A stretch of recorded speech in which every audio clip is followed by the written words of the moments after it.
Salam Indonesia, salam Nusantara dari Sabang sampai Maroko, dari Miangas sampai Pulau Rote. Mantaplah iman kita, mantaplah kasih kita, mantaplah pengharapan kita tentunya dalam Yesus Kristus menjadi Tuhan dan Juru Selamat kita dan Juru Selamat dunia. Jangan katakan bahwa Yesus itu bukan Tuhan, dan jangan katakan pula bahwa Yesus bukan Juru Selamat. Dia adalah Tuhan dan sekaligus Dia adalah Juru Selamat. Kalau engkau percaya engkau diselamatkan, engkau tidak percaya engkau dihukum. Karena Yesus berkata, akulah jalan kebenaran dan hidup, tiada seorang sampai kepada Allah kalau tidak melalui aku. Puji nama Tuhan. Jadi saya mengucapkan selamat pagi bagi kita. Semoga kekuatan Tuhan, kekuatan firman, kekuatan Roh Kudus, kekuatan doa senantiasa menyertai kita dalam menjalani kehidupan kegiatan sehari-hari. Puji nama Tuhan. Di pagi ini semangat pagi kita tetap meledak-ledak dalam kehidupan kita. Amin. Puji Tuhan. Dan kita berdoa sebelum mendengarkan firman Allah. Terima kasih Tuhan. Biarkan Engkau di dalam kami di dalam Tuhan. Di dalam nama Yesus Engkau membawa hidup yang berarti bagimu. Terpujilah Engkau. Kami berdoa dalam nama Haleluya. Amin. Puji nama Tuhan. Saya akan membacakan satu ayat dalam Yohanes 15 ayat yang ke-15. Akulah pokok anggur dan kamulah ranting-rantingnya. Barang siapa tinggal dalam aku dan aku di dalam dia, ia berbuah banyak, sebab di luar aku kamu tidak dapat berbuat apa-apa. Tema kita adalah Christ Jesus is in us, and juga we are in Christ Jesus. Jadi Yesus Kristus di dalam kita dan kita di dalam Yesus Kristus. Nah, ketika Yesus Kristus di dalam kita dan kita dalam Kristus Yesus, hal yang paling penting yang kita lakukan dalam hidup ini, yang harus ada dalam hidup ini, ialah yang pertama, kita percaya kepada Yesus Kristus sebagai Tuhan dan Juru Selamat. Jadi kalau kita percaya kepada Tuhan sebagai Tuhan dan Juru Selamat, kita akan diselamatkan, kata firman Allah. Kalau Dia sebagai Tuhan, Dia berarti menjadi Raja atas kehidupan kita. Walau orang lain, banyak orang tidak percaya bahwa Dia bukan Tuhan dan Dia bukan Dia kadang-kala kalau orang melecehkan Yesus itu, saya kasihan sama mereka. Dan kain nama mencoba membela bahwa saya hanya membela Isa yang dihinakan oleh orang Kristen.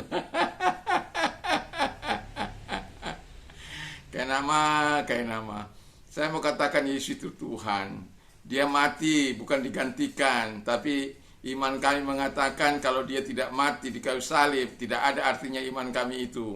Dan itu sebabnya Dia mati untuk menggantikan kami di kayu salib, supaya kamu tahu. Jadi berulang-ulang saya katakan, sudah bereskan kamarmu, jangan acak-acak kamar orang lain. Kamarmu bereskan, buat indah, buat rapi supaya tertarik orang. Ini kamar orang lain, acak. Aduh, haleluya. Jadi kami akan tetap mengakui bahwa Yesus adalah Tuhan bagi kami. Kamu tidak percaya, tidak ada masalah bagi kami. Kamu mau masuk neraka, tidak ada masalah.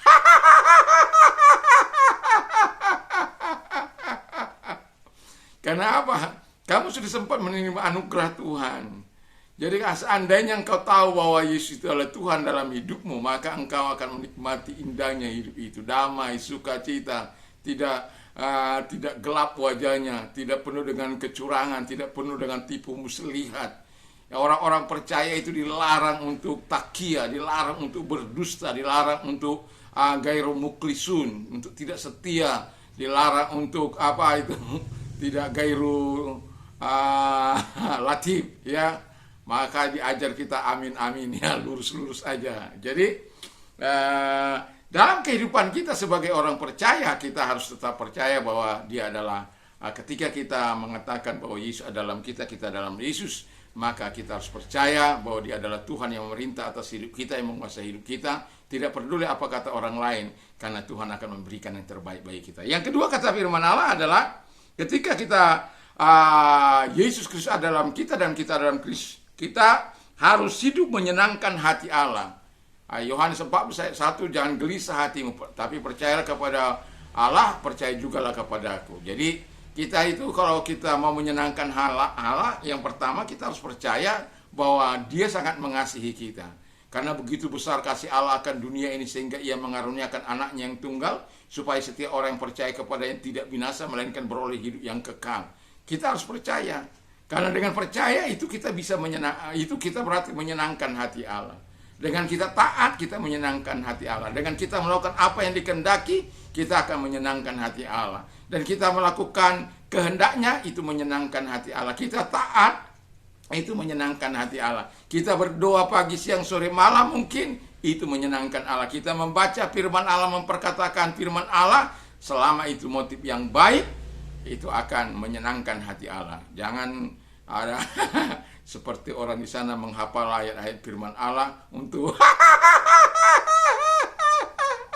untuk menjelek-jelekan, ya, nah, itu tidak baik. Tapi kalau kita kan membiarkan firman itu menguasai hati dan pikiran kita, sehingga firman itu berinteraksi dalam kehidupan kita, dan kita mengaplikasikan firman itu sebagaimana yang dikatakan oleh firman. Kalau engkau firman itu mengatakan kasihlah sesamamu, kita akan mengasihi. Kalau firman itu Allah dalam firman yang kita kasih itu mengatakan kepada kita berdoalah dengan sukacita, kita akan berdoa. Berdoalah dengan ucapan syukur, kita akan berdoa dengan ucapan syukur. Kalau orang menganiaya kamu, doakan mereka, kita akan doakan mereka. Kalau berikan salam dengan tulus kepada mereka, kita harus lakukan itu. Dan lain sebagainya. Kalau musuh kita lapar, beri dia makan. Kalau dia haus, beri dia minum, kata firman Allah. Kalau dia mengambil pakaianmu, kalau dia mencuri, ya ada gitu kan. Jadi saya pernah barang-barang saya dicuri banyak itu. Jadi saya bilang, kalau kamu bawa ke rumah barang-barang itu kembali, kamu saya penjarakan. Ya, saya akan penjarakan kamu karena saya punya bukti. Lalu kemudian dia bawa semua ke rumah saya, dan setelah dia bawa ke rumah saya, lalu saya bilang, bawa kembali pulang. Dan kamu memakai ini tidak lagi dengan rasa bersalah, ya, karena saya sudah menyerahkan kepada kamu, tapi kita putus hubungan kerja. Jadi, iya kan, kita tidak perlu, bukan karena kita diambili orang itu kita menjadi bangkrut, bukan, ya, tapi kita mau melakukan apa yang dikatakan Tuhan. Kalau diambil, kasih saja. Ya, puji nama Tuhan lah, ya. Jadi kita dalam rangka ketika kita dalam Yesus, maka kita harus apa? Yang kita lakukan itu harus menyenangkan hati Allah. Yang ketiga, kata firman Allah, kita harus biarkan Roh Kudus menolong kita. Haleluya. Kadangkala kita tidak biarkan Roh Kudus menolong kita. Karena ketika Roh Kudus menolong kita, kita akan menuruti segala perintah, perintah Allah, perintah Yesus, perintah yang baik itu. Dan kita juga akan berbuat apa yang berkenan kepadanya. Baca itu nanti 1 Yohanes 3 ayat 22b. Jadi ketika Roh Kudus ada dalam hidup kita, itu sebabnya mengapa kita bergairah, berdoa, semangat berdoa, punya motivasi yang tulus, kudus di hadapan Allah. Karena kita punya Roh Kudus yang membimbing kita. Sehingga kontrol Allah ada dalam hidup kita. Pengendalian Tuhan, pengendalian Kristus, yang membawa nilai-nilai Kristus itu ada dalam hidup kita. Ketika anak saya dikatakan orang anjing gitu ya, sorry ini. Saya hanya katakan, untung Yesus kami itu tidak mengajar hal-hal kasar, ya. Ya, tidak mengajarkan hal-hal yang saya hanya larang dia tambah ngamuk. Dan saya sudah bilang syukur, alhamdulillah, subhanallah, ya. Saya bilang istighfar, ya. Supaya dia eling gitu loh, ya. Tapi dia tambah emosi, tambah marah, ya sudahlah, namanya. Itu makanya saya pernah saya khotbahkan itu saya merasakan the power of emak-emak. Kalau the power emak-emak nggak bisa dilawan, dia menang. Dia salah, dia akan tetap menang. Ya, mencari gara-gara, dia tetap akan menang. Dan itu sebabnya saya katakan, ya sudah, saya tidak marah, tapi saya bilang pada mereka dari sama dia, jangan begitu, jangan ngomong kotor tambah dia lakukan, bahkan mau lalu tangan. Tapi saya bilang, ya sudah, untung suaminya keluar dan membawa dia masuk. Nggak tahu kalau suaminya nggak karena suaminya baru bangun tidur. Ya, jadi kalau nggak tahu, kalau dia masih nggak bangun, mungkin bisa sampai kita tahu aja kok, wow, the power emak-emak. Tetapi ketika yang mau saya katakan di sini adalah bahwa ketika kita dibawa kendali oleh Roh Kudus, perkataan kita itu bukanlah perkataan, sekalipun orang memaki, kita punya mulut untuk bisa memaki orang, bisa. Kita tidak bisa mengubah orang lain, tapi kita bisa menahan, mengendalikan diri kita untuk tidak mengomong. Karena apa? Tuhan Roh Kudus adalah satu buah, adalah self control, pengendalian diri. Kasih, sukacita, damai sejahtera, kesabaran, kemurahan, kebaikan, kesetiaan, kelemah lembutan, ke9 buah 9 itu adalah pengendalian diri. Itu diberikan kepada kita. Dan itu sebabnya kita bangga punya Yesus, punya Roh Kudus, punya firman, punya Bapa. Orang lain gak punya Bapa. Itu sebabnya kita panggil dia Bapa, gak perlu keras-keras. Walaupun kadang-kadang suara saya kalau udah panggil Bapak, suara saya itu menggelegar. Saya bukanlah orang yang apa untuk itu. Saya pernah berlatih di Gunung Malang sana, di Balikpapan sana itu selama 3 bulan, pagi sore saya naik, kalau terkecuali hujan enggak. Hanya untuk bersuara, menyuarakan kepada rumput-rumput yang bergoyang itu supaya mereka bertuhan. Karena saya dikasih kepercayaan pada waktu itu di kaum muda untuk menyampaikan firman Allah. Aduh, ya, tapi saya bersyukur walaupun tidak bisa.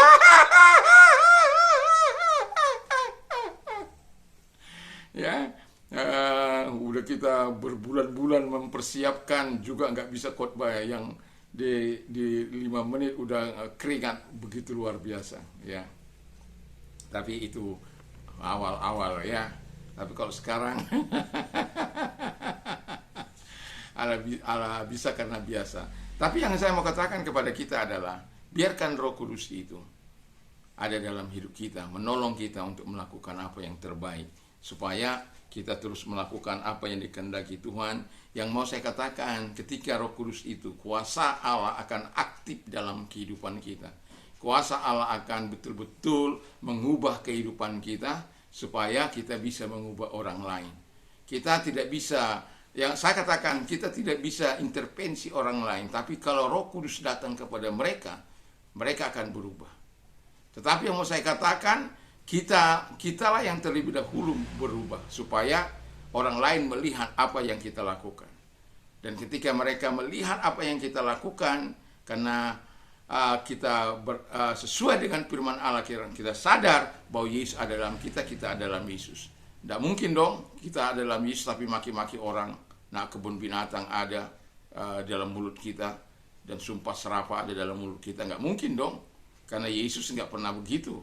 Yesus nggak pernah mengajar seperti itu. Yesus mengajar hal-hal yang baik, bahkan kalau dikatakan kalahkan kejahatan dengan kebaikan, bukan kalahkan kejahatan dengan kejahatan. Kalau orang itu bilang sama saya begini, kalau kamu baik, aku akan lebih baik. Kalau kamu jahat, aku jauh lebih jahat. Wow. Padahal yang melakukan siapa yang salah, siapa yang benar, ya kita sebagai orang percaya nggak akan mungkin memulai sesuatu hal yang tidak ada gunanya, karena Tuhan sudah mengajar kita untuk menginginkan untuk selalu berbuat baik dan melakukan apa yang baik dan benar di mata Tuhan. Tidak ada Tuhan mengajarkan supaya engkau membenci saudaramu, supaya engkau membenci tetanggamu, supaya engkau hidup seturut dengan kemauanmu. Tidak. Tapi Tuhan mengajar kita untuk mengasihi siapapun apalagi keluarga kita. Ya, puji nama Tuhan. Jadi saya tidak akan panjang lebarkan firman Allah walaupun sudah panjang. Tapi saya berdoa bagi kita supaya kita ada dalam Kristus. Ini bagian pertama, nanti sore itu ada bagian kedua. Mari kita berdoa. Kalau engkau sakit, taruh di tempat yang sakit. Saya akan berdoa bagi Anda dan persoalan-persoalan lainnya. Tuhanlah yang menolong engkau. Saya memang tidak dapat berbuat apa-apa, tetapi Tuhan yang mengatakan, perintahkan setan-setan dalam nama Yesus, dan juga usir setan-setan dan lenyapkan dalam nama Yesus. Kalau engkau percaya, Tuhan akan melakukannya. Allah tidak pernah mengenal jarak, ruang maupun waktu. Ketika kita berdoa sepakat sehati, walaupun ada di mana kita sepakat, dan Tuhan bisa menjamah engkau.